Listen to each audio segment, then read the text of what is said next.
If you have some chicken, onion, and potato at home, you can make these delicious nuggets in no time. First, you need to parboil your potato until it's tender.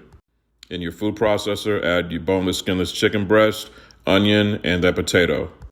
Next, crack an egg over the top, add your breadcrumbs, and then for flavor, use that Durtty Bird Rub. 13 herbs and spices all in one bottle. Get it from UncleDibs.com.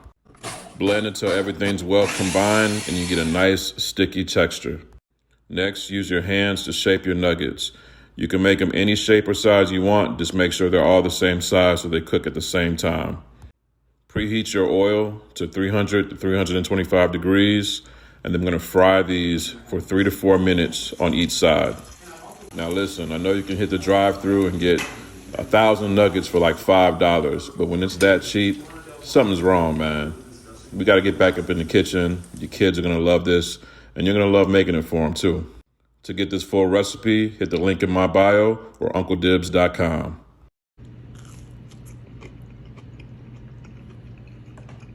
That's good, shorty.